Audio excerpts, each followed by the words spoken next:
नमस्कार जय Jagannath friends welcome to my YouTube channel. आशा करुच्ची भगवान को कृपार आपण मैंने भलर थे। बहुत दिन है वीडियो अपलोड कर नी। आज आसतु देखिए आम ट्यूशन ने गोटे भोजी रखाई।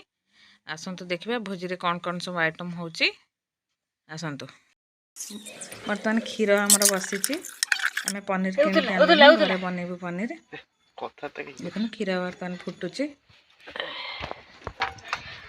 तापर ये छेना पानी अच्छे छेना पानी रे छेना कटा हब पनीर कटा हब। क्षीर हो गला बर्तमान क्षीर फुटीगला पूरा देखो छेना पानी पकई छेना कटा हो। बर्तमान आमर छेना कटा सरी जाइए। भिनेगार न छेना पानी रे आम छेना काटिलु। ताको एबे गोटे कपड़ा रे भल्ला से चिपुड़ी पानी नहीं चापा दे रखी दो। डाली बिची सारी कर बुले बुले पानी पका हांडी पोछि ना।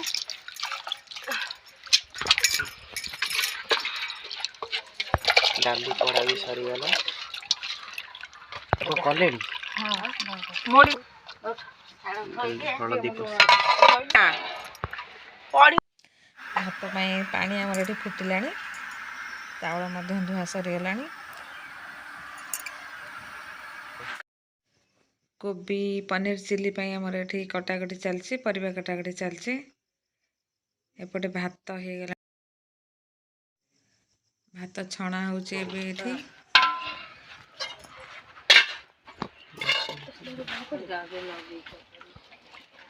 सरी गला भात र आउ छै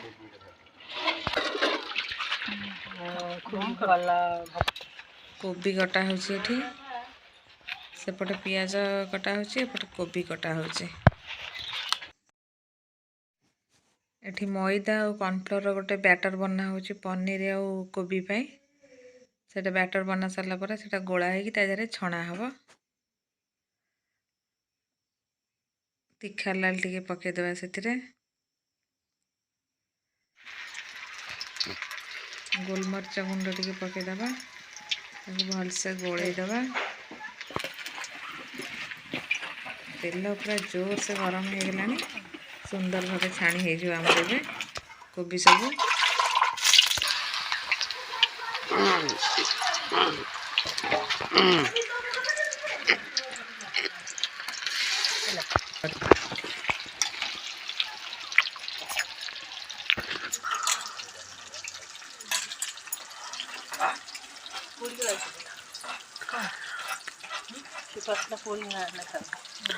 सेंती आओ सब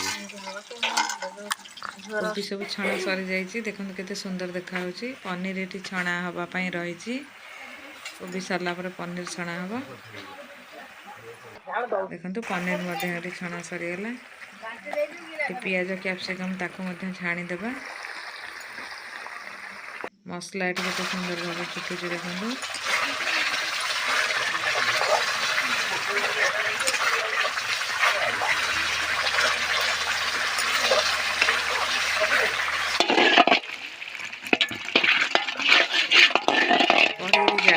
बर्तमान गोटे कुंड को ट्रांसफर कराला मसला को कुंड रे आराम से हम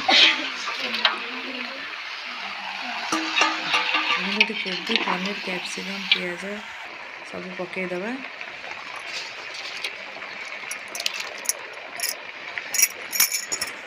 सब पड़गला बर्तमान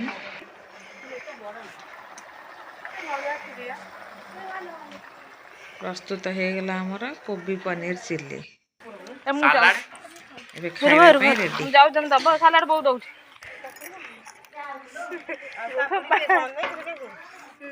देखा पानी बाल्टी आन के कोन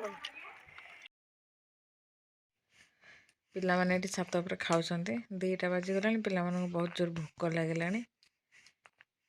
समस्त देखो तल को चाह खाऊँ कहीं ऊपर को चाहूना भोक एत जोर अच्छी पिला